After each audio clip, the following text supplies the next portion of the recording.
जय हिंद एस्पिरेंट्स, आप सभी का स्वागत है इस चैनल पर। आपको मैं बता दूं, ये वीडियो सीरीज़ होने वाली है करंट अफेयर्स को लेकर के। तो मार्च 2025 के जो top 100 most important current affairs होंगे, हम उनको डिस्कस करेंगे। क्योंकि अगर एक साथ हम 100 क्वेश्चंस को डिस्कस करेंगे तो वीडियो भी बहुत लंबी हो जाएगी और देखने में थोड़ा सा मोनोटोनस हो जाता है।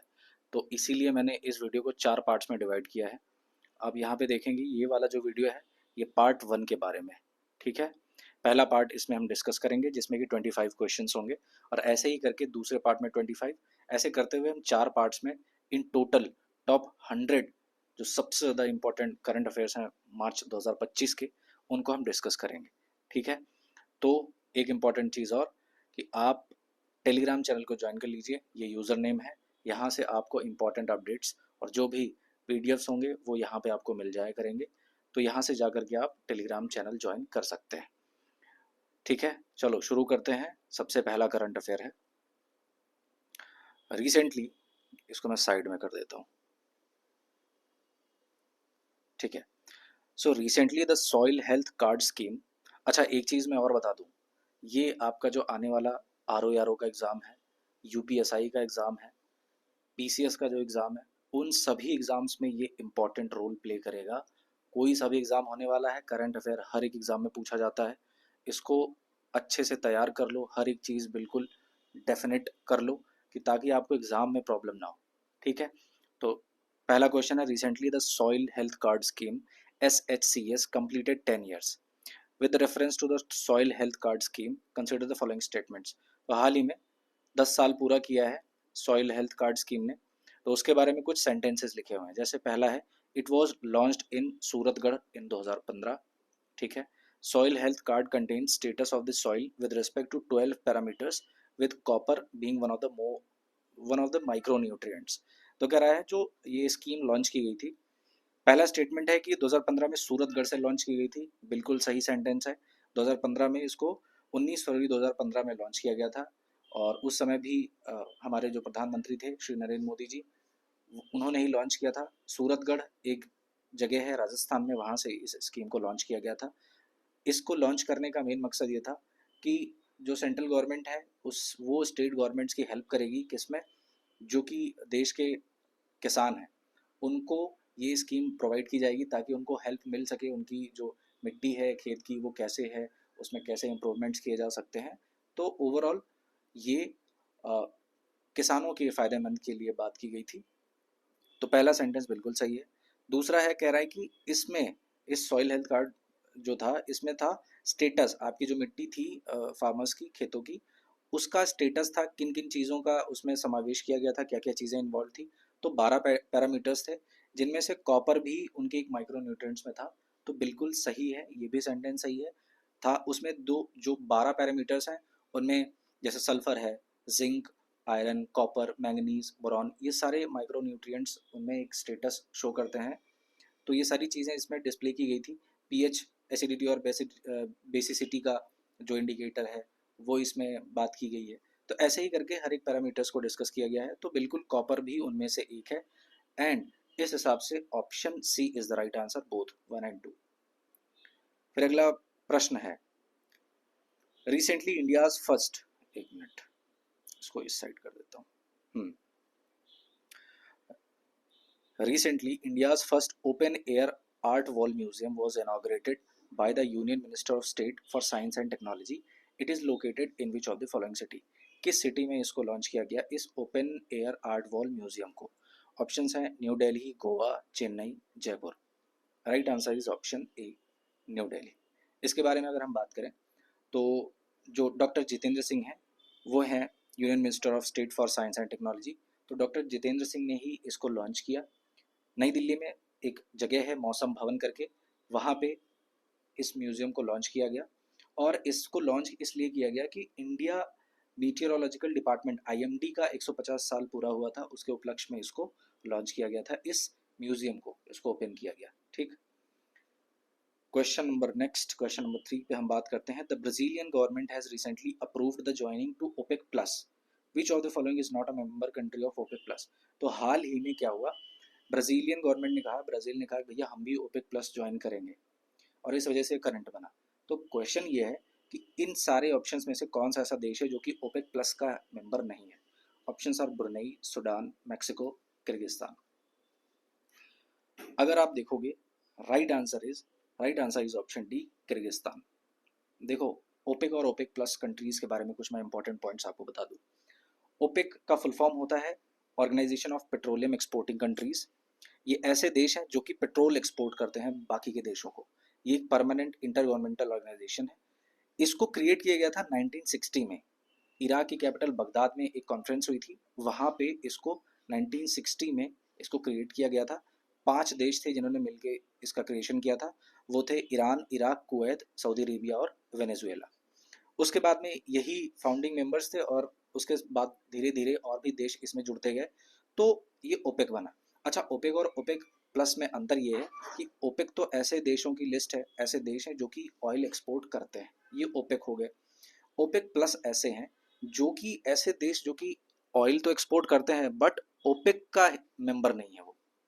मतलब ऑयल तो एक्सपोर्ट वो भी करते हैं, जैसे इसको सिंपलर वे में मैं बताऊं तो ओपेक में ऐसे देश हैं जो ऑयल एक्सपोर्ट करते हैं, वो सारे लोग मिल करके एक ऑर्गेनाइजेशन बना लिए ओपेक। पर कुछ और भी ऐसे देश हैं जो कि ओपेक का हिस्सा नहीं है, फिर भी वो ऑयल एक्सपोर्ट करते हैं, तो उनको मिला करके एक और ऑर्गेनाइजेशन बना, वो हो गया ओपेक प्लस। तो वही पूछा है। अच्छा, मैं आपको बता दूं ओपेक में कितने मेंबर्स हैं। टोटल 14 मेंबर्स हैं। कौन कौन से? Iran, Iraq, Kuwait, UAE, Saudi Arabia, Algeria, Libya, Nigeria, Gabon, Guinea, Congo, Angola, Ecuador और वेनेजुएला। ये 14 मेंबर्स हो गए। अब ओपेक प्लस में कितने मेंबर्स हैं? चूंकि ब्राजील भी ज्वाइन कर चुका है तो इसको मिलाकर के 11 हो गए। बाकी के कौन से हैं? Azerbaijan, Bahrain, Brunei, Kazakhstan, Malaysia, Mexico, Oman, Russia, South Sudan और सूडान। ये सारे मेंबर्स हैं ओपेक प्लस के। आई होप आपको ओपेक और ओपेक प्लस समझ में आया होगा। अगला प्रश्न है, recently Costa Rica had agreed to serve as a bridge to repatriate illegal immigrants in the US including from India and Central Asia with reference to the Costa Rica which of the following statements is correct. कह रहा है कि हाल ही में Costa Rica ने कहा America से कि भैया देखो ठीक है, हम भी तुम्हारी मदद करेंगे। ये जो इलीगल इमिग्रेंट्स हैं, फर्जी लोग हैं, बाहर से आ जा रहे हैं और यहाँ के रिसोर्सेज को एक्सप्लॉइट कर रहे हैं। ऐसे भी हमारे देश में रिसोर्सेज की कमी है, बाहर से लोग आ जा रहे हैं, इलीगल इमिग्रेशन हो रहा है, तो हम आपकी हेल्प करेंगे भाई, इनको बाहर भेजो। बाहर यानी कि वापस भेजो इनके घर। रिपैट्रिएट का मतलब यही होता है। किसी भी शब्द के लास्ट में ए टी ई लगा है तो वो वर्ब होता है। रिपैट्रिएट का मतलब होता है आप किसी को वापस उसके जगह पे भेजना। तो हाल ही में ये हुआ। अब इससे रिलेटेड 2 सेंटेंस लिखा हुआ है, कह रहा है कि इनमें से कौन से सेंटेंस सही हैं। ठीक है, कह रहा है सैन होसे, जोस पढ़ सकते हो बट एक्चुअल में इसको बोलते हैं सैन होसे। सैन होसे is the capital of Costa Rica. सही, कोस्टा रिका की यही कैपिटल है। फिर the colon is the currency of Costa Rica. बिल्कुल सही जवाब। ये जो है यही करेंसी है कोस्टा रिका की। तो इस हिसाब से option C is the right answer. दोनों जवाब इसके सही हैं, यानी कि जो जो दोनों सेंटेंस है वो दोनों सेंटेंस सही हैं। ठीक है, आगे बढ़ते हैं। अगला प्रश्न है, विच of the following statements is correct.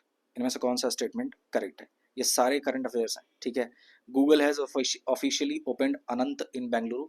बिल्कुल सही जवाब है। गूगल ने अपना एक one of its biggest campuses India में खोला है बेंगलुरु में, जिसका नाम है अनंत। ये सेंटेंस सही है। An initiative named N proud has been launched by Goa. N proud क्या है? इसका फुल फॉर्म है new programme for removal of unused drugs. इसका इस प्रोग्राम को लॉन्च करने का जो मकसद है वो ये है कि जो अनयूज्ड ड्रग्स हैं, ऐसी मेडिसिन जो कि एक्सपायर हो गई हैं, तो उनको प्रॉपर साइंटिफिक तरीके से कैसे उनको डिस्पोज किया जाए, उस उस पर्टिकुलर चीज़ के लिए ये स्कीम, ये इनिशिएटिव लिया गया एन प्राउड। बट प्रॉब्लम ये है कि ये काम जो है वो गोवा ने नहीं, केरला ने किया है। तो इस नाते option B is the right answer, कि यही ऑप्शन गलत है, केरला ने ऐसा किया है। फिर Arunachal Pradesh was recognised as a 24th state of India on 20 February 1987। बिल्कुल, ये भी सही है। अरुणाचल प्रदेश 24वां स्टेट बना था इंडिया का। कब? 20 फरवरी 1987 को। और इसी का अगला ऑप्शन है silk tech 2025 took place in new Delhi. बिल्कुल सही है, नई दिल्ली में इसका आयोजन हुआ। कहाँ पे? भारत मंडपम में। ओके, तो जो मिनिस्टर ऑफ स्टेट हैं टेक्सटाइल्स एंड फॉरेन अफेयर्स की, पवित्रा मार्गेरिटा, उन्होंने इसका ऑर्गेनाइजेशन किया। ठीक है, नेक्स्ट क्वेश्चन है क्वेश्चन नंबर 6। राष्ट्रीय राष्ट्रीय स्वयं सेवक संघ आरएसएस का नया office Keshav Kunj was inaugurated in new Delhi. With its reference, consider the following statements. Options are, statements are, it has been designed by Gujarat architect Anup Dave, बिल्कुल सही है। The main hall is built in memory of विश्व Hindu Parishad VHP leader Ashok Singhal, बिल्कुल। Both options यानी both answers are right। तो इस नाते option C is the right answer, both 1 and 2 दोनों करेक्ट। अगला प्रश्न, recently a 900-year-old Kannada inscription of the Kalyani Chalukya dynasty has been found in Kangal village in Pudur Mandal of Vikarabad. Who among the following was the founder of Kalyani Chalukya?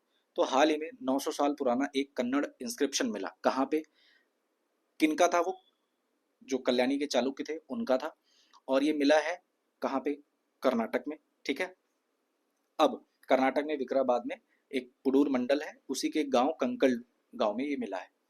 अब question पूछ रहा है कि कल्याणी के चालुक्यों का संस्थापक कौन था।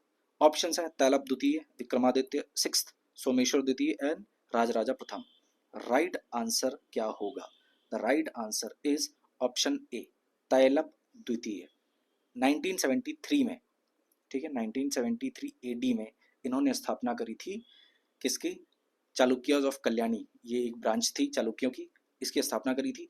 पहले इनकी जो कैपिटल थी वो मान्यखेत थी, बाद में इन्होंने इसको कल्याण में शिफ्ट कर दिया, वही कल्याण से कल्याणी बना, जो कि कल्याण कहाँ पे था, आज के जो कर्नाटक है उस एरिया को कहते हैं। ठीक है, ओके, आगे बढ़ते हैं। Question number 8, which of the following became the first state legislative assembly in the country to be equipped with translator facilities? देश की कौन सी पहली स्टेट लेजिस्लेटिव असेंबली है जिसमें कि ट्रांसलेशन करने वालों की फैसिलिटीज दी गई है, ट्रांसलेटर्स प्रोवाइड कराए गए हैं? हाल ही में ऐसा हुआ है, तो वो कौन सा प्रदेश है? ऑप्शंस आर उत्तर प्रदेश, राजस्थान, मध्य प्रदेश और Kerala. Right answer is option A, Uttar Pradesh. 5 बोलियों के ट्रांसलेटर्स की फैसिलिटीज है वहाँ पे। वो 5 बोलियाँ कौन कौन सी हैं? अवधी, ब्रज, भोजपुरी, बुंदेलखंडी और English. Question number 9, Komodo 25 Komodo 2025 military exercise was recently seen in the news, with its reference consider the following statements. तो हाल ही में कोमोडो 2025 एक्सरसाइज हुई, इसके बारे में कुछ सेंटेंसेस लिखे हुए, जैसे it is a multilateral naval exercise, the 2025 exercise was held in Sri Lanka. सही उत्तर इसमें से क्या है? देखो, अगर कोमोडो 25 के बारे में बात करें तो बिल्कुल ये एक नेवल एक्सरसाइज है, तो ऑप्शन मतलब पहला सेंटेंस तो सही है। दूसरा कह रहा है 2025 का जो वर्जन हुआ वो श्रीलंका में हुआ, ये गलत है। श्रीलंका में नहीं, इंडोनेशिया में एक जगह है बाली, वहां पे इसका आयोजन हुआ है। तो ऑप्शंस के हिसाब से option A is the right answer. ठीक है, अच्छा, इसके बारे में अगर बात करें तो ये बाइनियल होता है, 2 साल में एक बार होती है एक्सरसाइज, और नेवल एक्सरसाइज है। ठीक है, मल्टीलेटरल नेवल एक्सरसाइज है, कई सारे देश इसमें पार्टिसिपेट करते हैं, लगभग 15 जो कंट्रीज हैं वो इसमें पार्टिसिपेट करती हैं, जैसे रशिया, चाइना, इंडिया, यूएसए, और भी बहुत सारे देश हैं जो इसमें पार्टिसिपेट करते हैं। ठीक है, इस बार की इसकी जो थीम रही है maritime partnership for piece and stability, ये बहुत ज़्यादा इंपॉर्टेंट नहीं है, बस जस्ट मैंने बता दिया, थीम इतना इंपॉर्टेंट नहीं था, बस याद रखना कहाँ पे हुआ है और ये किस टाइप की एक्सरसाइज है। अगला प्रश्न है, a book titled the new icon Savarkar and the facts was recently seen in the news, it has been written by. हाल ही में ये बुक है the new icon Savarkar and the facts, काफ़ी ज़्यादा न्यूज़ में रही। इसके राइटर कौन है? अर्नब गोस्वामी, अरुण शोरी, सुब्रमण्यम स्वामी या Salman Haidar. Option B is the right answer, Arun Shourie. Question number 11, the Philippines 11 है, the Philippines has shown interest in the Akash missile system developed by the defence research and development organisation, यानी कि डीआरडीओ। आकाश इज अ, तो हाल ही में Philippines ने कहा भैया हमें भी चाहिए ये हमें भी दे दो, तो उसके बारे में ये करंट अफेयर है। आकाश मिसाइल उनको चाहिए और इसको डेवलप किया है डीआरडीओ ने। तो आकाश मिसाइल है क्या, इसके बारे में अगर बात करें तो अगर जो करंट है तो एक डील हुई है फिलीपींस और इंडिया के बीच में, मतलब हुई क्या है, एक्सपेक्टेड है कि होने वाली है, $200 मिलियन की ये डील होगी। फिलीपींस ने कहा भैया हमें दे दो, हमें ज़रूरत है। और इस मिसाइल के बारे में बात करें तो ये सरफेस टू एयर मिसाइल है। ठीक है, 27 to 30 किलोमीटर्स की इसकी रेंज है, और ये एक साथ एक समय पे मल्टीपल टारगेट्स को हिट कर सकती है। तो ये कैसे मिसाइल है? Option A is the right answer, surface to air missile. ठीक है, okay. Question number 12, recently a male and female white winged ducks were spotted in the Dehing Patkai national park. Dehing Patkai national park is located in, तो हाल ही में white wing ducks male और female एक साथ spot किए गए इस पार्क में। तो पूछ रहा है, ये तो करंट हो गया, अब इससे रिलेटेड स्टैटिक ये है कि देहिंग पटकल नेशनल पार्क है कहाँ। Options are Sikkim, Assam, Nagaland, Arunachal Pradesh. Right answer is option B, Assam. इसी से रिलेटेड एक और करंट अफेयर है जो कि मैं आगे डिस्कस करूंगा आसाम से। ठीक है, question number 13, recently the union minister of civil aviation Shri Ram Mohan Naidu launched the Electronic Personal License EPL for pilots. With this advancement, India becomes the country after China globally to implement this advanced system. तो हाल ही में India ने क्या किया, जो digital version of licence है pilots के लिए उसको जारी किया, और इन्होंने भाई प्रॉपर अप्रूवल लिया किससे, international civil aviation organization ICAO, जो कि पूरे विश्व में एविएशन से रिलेटेड मैटर्स को देखती है। अगर इसकी बात करें तो 1944 में इसकी स्थापना हुई थी, हेडक्वार्टर्स है मॉन्ट्रियल कनाडा में। हालांकि अपने करंट पे वापस आते हैं, तो इलेक्ट्रॉनिक पर्सनल लाइसेंस बेसिकली इसको ऐसे कर सकते हो कि जो पायलट्स हैं उनका डिजिटल लाइसेंस ये इंडिया ने लॉन्च किया है, और चाइना के बाद ये इंडिया ने लॉन्च किया। तो पूछ रहा है कि चाइना के बाद ये कैसा प्लेस है भारत का, तो सही बताऊं तो ये दूसरा प्लेस है। Option B is the right answer. पहला ऐसा करने वाला चाइना हुआ, दूसरा ऐसा करने वाला भारत बना है। ठीक है, तो ध्यान रखिएगा। Question number 14, India is elected to the vice presidency of the international organisations of aids to marine navigation in Singapore. IALA was established in. अच्छा, IALA का एक्चुअल में पूरा फुल फॉर्म है the international association of marine aids to navigation and light house authorities. ठीक है, okay. तो अगर IALA की बात करें तो क्वेश्चन वैसे पहले हम देख लेते हैं इस क्वेश्चन के अकॉर्डिंग। कह रहा है कि IALA का स्थापना कब हुआ था, 1947, 57, 67 या 77। तो right answer is option B, 57 में इसकी स्थापना हुई थी। ठीक है, ये स्टार्टिंग में इसने शुरू किया था एज एन NGO, पर बाद में इसने अच्छा रोल प्ले किया और भी ज़्यादा सपोर्ट किया नेविगेशन में काफ़ी कंट्रीज को सपोर्ट किया। ठीक है, तो तब से ये इंटर गवर्नमेंटल ऑर्गेनाइजेशन बन गया, कई सारे कंट्रीज इसमें पार्टिसिपेट किए। ठीक है, अब कुछ इंपॉर्टेंट करंट और भी देख लो इससे रिलेटेड, जैसे जो IALA की काउंसिल मीटिंग होगी वो दिसंबर 2025 में होगी और उसका होस्ट होगा इंडिया। दूसरी बात ये कि IALA की कॉन्फ्रेंस और जनरल असेंबली की मीटिंग होगी, वो कहाँ पे होगी, मुंबई में, और वो होगी 2027 में। उसका भी होस्ट कौन, ऑब्वियसली इंडिया। मुंबई में होगी तो होस्ट कौन होगा, इंडिया होगा। ठीक है, आगे बढ़ते हैं क्वेश्चन नंबर 15 पे। Which of the following statements is incorrect, कौन सा स्टेटमेंट गलत है। लिखा हुआ है V Anantha Nageswaran is India's chief economic adviser. सही है, जो वी अनंत नागेश्वरन है इनका जो कार्यकाल है 2 साल के लिए और बढ़ा दिया गया, तो अब ये मार्च 2027 तक भारत के चीफ इकोनॉमिक एडवाइजर रहेंगे। पहला ऑप्शन सही है। दूसरा है जी Kamalini is the youngest debutante in women premier league history. WPL की हिस्ट्री में सबसे यंग जो डेब्यू करने वाली खिलाड़ी हैं वो कौन है, जी कमलिनी। ये भी बिल्कुल सही है। फिर है Tuhin Kanta Pandey has been appointed as the chairman of FICCI. अच्छा, फिक्की क्या है, तो FICCI federation of Indian chambers of commerce and industry, 1927 में इसकी स्थापना हुई थी। तो कह रहा है तुहिन कांत पांडे फिक्की की चेयरमैन बनाई गई हैं, जो कि गलत जवाब है। फिक्की के नहीं बनाई गई, ये बनाई गई सेबी के, securities and exchange board of India. इसकी स्थापना कब हुई थी, 12 अप्रैल 1988 को। फिर यही option C is the right answer, यही गलत है, सही मैंने बता दिया। अच्छा, चौथा देख लो, ये भी करंट है। Dora Babu Daparthi has been appointed as the SBI life deputy chief executive officer. ठीक है, ये भी करंट है, ध्यान रखिएगा। क्वेश्चन नंबर 16 काफी इंपॉर्टेंट है। With reference to Skoch award consider the following statements. पहला स्टेटमेंट है Nagaland forest management project has been honoured with the prestigious Skoch award 2024। The Skoch award was instituted in 2003। तो नागालैंड के फॉरेस्ट डिपार्टमेंट को, यानी कि फॉरेस्ट मैनेजमेंट प्रोजेक्ट नागालैंड का एक है फॉरेस्ट डिपार्टमेंट का, उसको स्कॉच अवार्ड दिया गया। तो बिल्कुल सही जवाब, पहला जो सेंटेंस है सही है। दूसरा है कि स्कॉच अवार्ड का इंस्टीट्यूशन यानी कि इसकी शुरुआत की गई थी 2003 में, ये भी सही ऑप्शन है। So C is the right answer, both 1 and 2 correct है। ठीक है, अच्छा, अगर इस स्कॉच अवार्ड के बारे में देखें तो ये एक काफ़ी प्रेस्टिजियस अवार्ड है और ऐसे लोगों को दिया जाता है जो कि अ, इंडिया को एक बेटर नेशन बनाने के लिए अपना योगदान देते हैं कि इंडिया की तरक्की हो और भी चीज़ें अच्छी तरीके से हो सके। तो ऐसे लोगों को या ऐसे प्रोजेक्ट्स को या ऐसे इंस्टीट्यूशंस को ये अवार्ड दिया जाता है, काफ़ी प्रेस्टिजियस अवार्ड है। तो ध्यान रखिएगा, नागालैंड के फॉरेस्ट मैनेजमेंट प्रोजेक्ट को ये अवार्ड दिया गया। ठीक है, आगे बढ़ते हैं, नेक्स्ट क्वेश्चन की तरफ हम बढ़े। Question number 17, which of the following military exercises are conducted between India and Japan? इनमें से कौन सी ऐसी एक्सरसाइजेज हैं जो कि इंडिया और जापान के बीच में कंडक्ट होती हैं? ऑप्शंस आर शिन्यू मैत्री, धर्मा गार्डियन, मित्र शक्ति, युद्ध अभ्यास। तो कौन कौन सी होती है? देखो, ये शिन्यू मैत्री तो होती है, धर्मा गार्डियन भी इंडिया और जापान के बीच में होती है। शिन्यू मैत्री जैसा कि मैंने बताया, तो शिन्यू मैत्री ये एक एयरफोर्स की एक्सरसाइज है, ठीक है, बायलिटरल एक्सरसाइज है, एयरफोर्स की एक्सरसाइज है जो इंडिया और जापान के बीच में होती है। धर्मा गार्डियन ये भी इंडिया और जापान के बीच में होती है, एक मिलिट्री एक्सरसाइज है, इंडिया और जापान के बीच में होती है। मित्र शक्ति जो है वो इंडिया और जापान के बीच में नहीं होती, ठीक है। मित्र शक्ति होती है इंडिया और श्रीलंका के बीच में, और युद्ध अभ्यास होता है इंडिया और यूएसए के बीच में। तो उस हिसाब से 1 and 2 is the right answer, so option A is the right answer, ठीक है।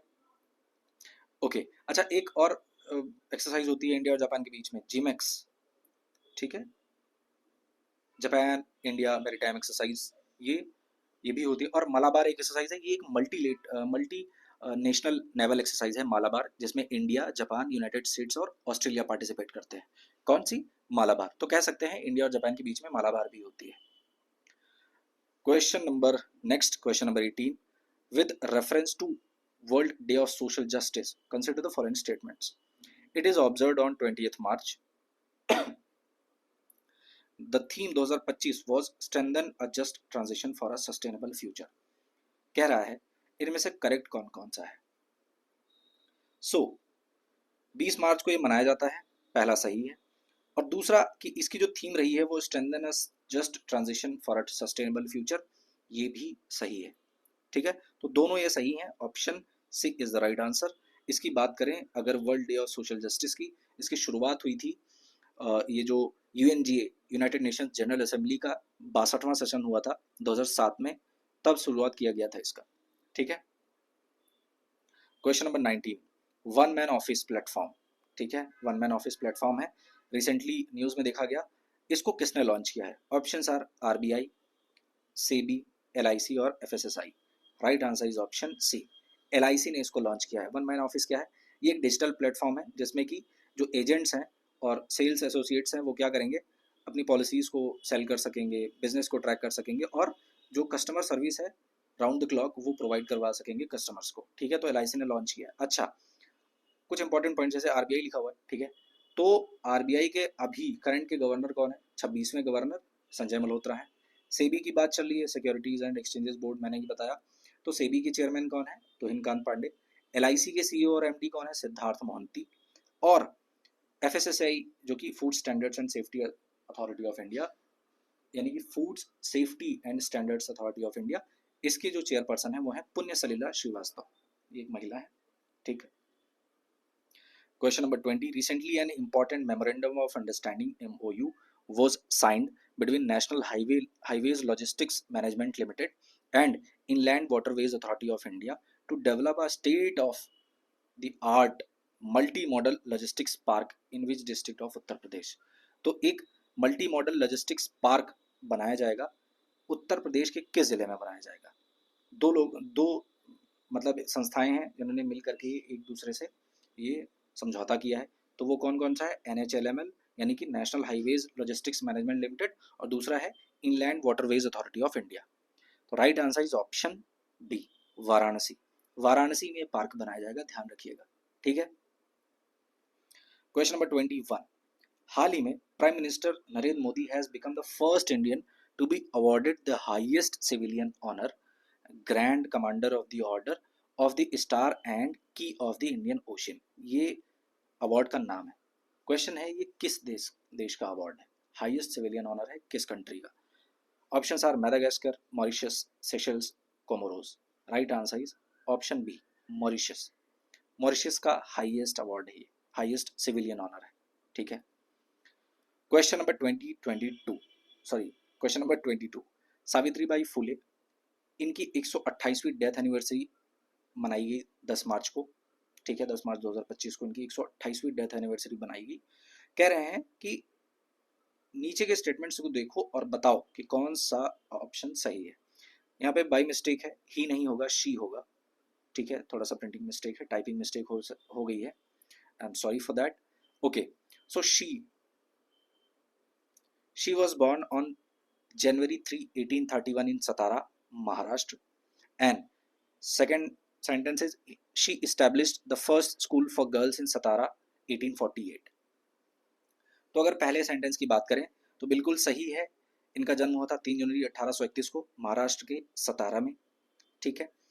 उसके बाद में दूसरा सेंटेंस जो लिखा हुआ है, she established the first school for girls in Satara in 1848, तो अगर बात करूं, देखो इनके बारे में कुछ पॉइंट्स हम देख लेते हैं।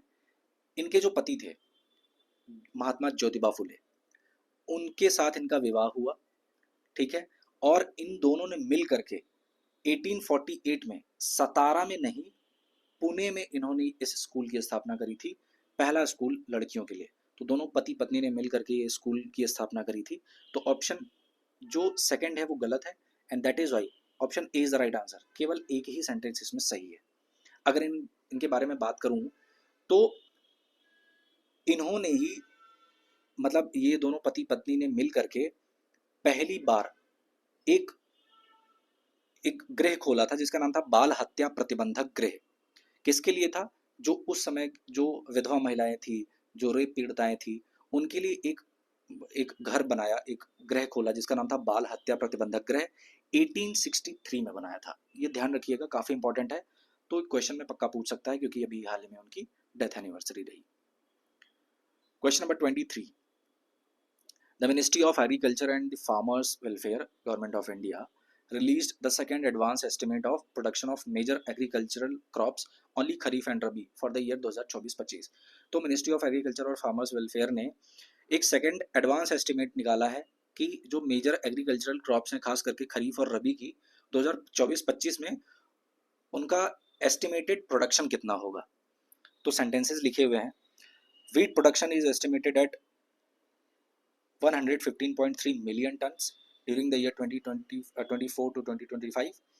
सेकेंड है, the estimated production of sugar cane in the year 2024-25 is 4350.79 lakh metric tons. कौन सा स्टेटमेंट इसमें से सही है? तो अगर हम इसके बारे में देखें तो option C is the right answer. दोनों सेंटेंसेस सही हैं। अगर इसके बारे में हम बात करें तो गेहूं का जो प्रोडक्शन होने वाला है वो इतना होने वाला है 115.3 मिलियन टन्स। अगर खरीफ राइस की बात करें तो उसका जो प्रोडक्शन होने वाला है वो है 1206.79 लाख मेट्रिक टन्स, ठीक है। और रबी राइस जो होगा वो 157.58 लाख मेट्रिक टन्स, ये होने वाला है एस्टिमेटेड। बाकी रही बात शुगर की, तो शुगर का यहाँ पे लिखा हुआ है, ये देख सकते हैं, ठीक है। आपको कमेंट बॉक्स में बताना है कि करंट में जो एग्रीकल्चर और फार्मर्स वेलफेयर के मिनिस्टर हैं वो कौन है, कमेंट बॉक्स में बताइएगा। Question number 25. Recently, India has become the latest country to adopt hydrogen rail technology after countries like Germany, China and UK. In this context, consider the following statements. तो हाल ही में इंडिया एक latest country बन चुका है जिसने hydrogen rail technology को अपनाया है। इसके पहले कौन कौन से देश जैसे जर्मनी, चाइना, यूके ये सब अपना चुके हैं। अब इंडिया भी उस लिस्ट में शामिल हो गया है। इंडिया ने कहा भैया हम भी हाइड्रोजन का इस्तेमाल करके रेल चलाएंगे, ठीक है। तो सेंटेंस है, the train will operate on the Jind Sonipat route in the state of Haryana, equipped with a 1200 horse power engine. It is the world's most powerful hydrogen powered train. आपको बता दूं option C is the right answer. दोनों sentences सही है। इसके बारे में अगर मैं बात करूं तो 110 किलोमीटर पर आवर की स्पीड होने वाली है। ये जिंद सोनीपत रूट पे ये चलेगी ट्रेन। टोटल 2638 पैसेंजर्स की कैपेसिटी होगी, ओके। और इसका जो इंजन है 1200 हॉर्स पावर का, ये वर्ल्ड का most powerful hydrogen powered train होने वाली है, okay. Now question number 25 and last question of this video. कह रहा है recently the world air quality report was released by IQ air, consider the following statements in this context. भाई जब मैंने ये रिपोर्ट पढ़ी, बड़ा दुख हुआ जान करके, और शर्मिंदगी भी महसूस हुई कि हम अपने आप को विश्व गुरु कहते थे, अभी भी कहते हैं, और हम पॉल्यूशन को कंट्रोल नहीं कर पा रहे हैं। इतना पॉल्यूशन हो चुका है हर जगह, मतलब ये शर्म करने वाली बात है कि हम किस पायदान पे खड़े होते हैं। सेंटेंस को देखते हैं, पहले भी पता चल जाएगा। India is ranked fifth among the most polluted countries in the world. New Delhi has emerged as the world's most polluted city in 2024। कौन सा सेंटेंस सही है? ऑप्शन ए, केवल पहला। देखो इसमें मिस्टेक क्या है। इंडिया टॉप 5 में तो आता ही है, मतलब ऊपर से 5वें पायदान पर है मोस्ट पॉल्यूटेड कंट्री की लिस्ट में। इसके पहले कौन कौन से हैं? चैड पहले प्लेस पे है, दूसरे पे है बांग्लादेश, तीसरे पे पाकिस्तान, चौथे पे कॉन्गो, 5वें पे हम आते हैं। ठीक है, टॉप 5 में हम आ रहे हैं पोल्यूशन की कैटेगरी में। और उससे भी शर्म करने वाली बात हम लोगों के लिए ये है कि भाई पूरे विश्व में जो मोस्ट पोल्यूटेड कैपिटल सिटी है वो न्यू दिल्ली है। ठीक है, यहाँ पे जो लिखा हुआ सेंटेंस ना कि New Delhi has emerged as the world's most polluted city, नहीं, कैपिटल सिटी। सिटी पता है कौन सी है? वो भी भारत की ही है। पूरे विश्व की सबसे पॉल्यूटेड कैपिटल सिटी तो भारत की है ही, न्यू दिल्ली। सबसे पॉल्यूटेड सिटी भी भारत की ही है। आसाम में एक जगह है बर्नीहाट। ठीक है, बर्नीहाट आसाम में ये जगह पड़ती है। पूरे विश्व की सबसे ज्यादा पॉल्यूटेड सिटी है ये, भारत में है। एक और पॉइंट आपको बताऊं, और भी ज्यादा शर्म आएगी। टॉप 10 मोस्ट पॉल्यूटेड जो सिटीज हैं पूरे विश्व में, उसमें से 6 सिर्फ भारत के हैं। 6 तो भारत के ही हैं। मतलब हम ये देख सकते हैं कि हमने इतना इंडस्ट्रियलाइजेशन किया, इतने ज़्यादा हम एडवांस हो रहे हैं, पर पोल्यूशन के नाम पे हम ऐसा गंध मचाए जा रहे हैं। मतलब मैं ऐसे लोगों को देखता हूँ, पढ़े लिखे लोगों को, मैं यूनिवर्सिटी में देखता हूँ, मुझे खुद खराब लगता है कि बात जब चलती है पोल्यूशन को कंट्रोल करने की तो लोग कहते हैं कि एजुकेट करो लोगों को, इन्फॉर्म करो। एक यूनिवर्सिटी, एक शहर, वहाँ पे तो लगभग सारे लोग पढ़े लिखे होते हैं, जानकार लोग होते हैं, पर मैंने ऐसे लोगों को देखा है जो पढ़े लिखे हैं फिर भी वो पोल्यूशन मचा रहे हैं। ऐसे कार से निकलेंगे, 20 25 30 लाख की कार होगी, पर अंदर खा करके रैपर बाहर ही फेंक देंगे। ऐसे लोग भी हैं। स्टूडेंट्स को मैंने देखा है कचरा करते हुए। कोल्ड ड्रिंक पियेंगे, बॉटल ऐसे ही रैंडमली रोड पे फेंक देंगे। कुछ भी खाएंगे, चॉकलेट खाएंगे, टॉफ़ी खाएंगे, कुछ भी खाएंगे, उसका रैपर बस फेंक देंगे। मतलब एक सिविक सेंस के नाम पे हम इतना इतना लो हैं। आप रेलवे स्टेशन पे चले जाइए, मार्केट्स में चले जाइए, रेलवे स्टेशन पे ऐसी गंदगी है। हाल ही में मैं अभी एक रेलवे स्टेशन पे गया था किसी काम से। वहाँ पे मैंने देखा जो एंट्री गेट है, एक दादाजी आए वो थूक के चले गए गुटखा खा करके। मतलब वो एंट्री गेट है, और मतलब मैं क्या ही बोलूँ, इतना one of the busiest railway station है वो, और वहाँ पे ऐसी गंद मची हुई है। बात करते हैं अगर वाराणसी की, भाई वाराणसी मतलब आई लव वाराणसी, पर एक बार एक काफ़ी बवाल भी हो गया था। एक फॉरेनर महिला थी, वो आकर के एक वीडियो पोस्ट करके डालती है कि जिस हिसाब से काशी को पोर्ट्रे किया जा रहा है, यहाँ पे अगर आप आओगे, स्टेशन से बाहर निकलोगे, तो आपको सिर्फ टॉयलेट की स्मेल आएगी, एंड दिस इज़ ट्रू। हमें ख़राब भले लगेगा, एंड दिस इज़ ट्रू। मैं बनारस में रहता हूँ, मैंने देखा है ये चीज़। आप उस जगह पे चले जाओ, आप मतलब हम कल्चरल सिटी हैं, इतने ज़्यादा टूरिस्ट आते हैं, इतने फॉरेनर्स आते हैं, और हम उनको दे क्या रहे हैं? मतलब मैंने देखा, लिटरली देखा है। मैं रात को कभी ट्रेन से आता हूँ, जब जब मैं देखता हूँ लोग ट्रेन मतलब स्टेशन के बाहर ही साइड में टॉयलेट करते हुए मुझे दिख जाते हैं, और इतनी गंदगी हो रखी है चारों तरफ। मतलब आई जस्ट रिक्वेस्ट कि आप किसी देश को अकेले नहीं साफ कर सकते हो, बट आप अपने लेवल पे जितना कर सको वो उतना साफ रखो कि अगर बाहर हो, आप कुछ खा रहे हो, उसका रैपर है, तो चुपचाप आप अपनी पॉकेट में डाल लो, बैग लियो बैग में डाल लो, कहीं डस्टबिन मिले वहाँ पे डाल दो। बट छोटी छोटी चीज़ें प्रैक्टिस करो, ये आपको, आपके साथ साथ आपको तो डेवलप करेंगी ही, आपके साथ साथ आपके देश को भी डेवलप करेंगी। अगर कोई गंदगी मचा रहा है तो एक बार टोक दो। ये मत सोचो कि अरे मैं क्यों फैंटम बनने जाऊँ। नहीं भाई, आप पढ़े लिखे हो, आप इस देश का भविष्य हो, तो आपको कहना पड़ेगा ये चीज़ें। तो ये था पॉल्यूशन का रिपोर्ट भाई, दुख लगा देख करके। ठीक है, और जो मोस्ट पोल्यूटेड सिटीज़ इंडिया में है, इंडिया की कौन कौन सी सिटीज़ हैं वो भी मैं बता दूँ। बर्निहाट तो नंबर 1 पे ही है पूरे देश में, पूरे विश्व में। दिल्ली है, मुल्लनपुर है, फरीदाबाद, लोनी, गुड़गांव, नोएडा, ये सारे उसी रीजन के हैं। सोचो कैपिटल सिटी है और उसके आसपास के जगह हैं। खैर, I request you guys, please आप अपने आसपास सफाई रखिए। सफाई से लोगों को तो मदद मिलेगी, आप खुद अच्छे फील करोगे, आप बीमारियों से बचोगे, बहुत सारी चीज़ें हैं। खैर, फिर कभी बात करेंगे इन सब चीज़ों पे।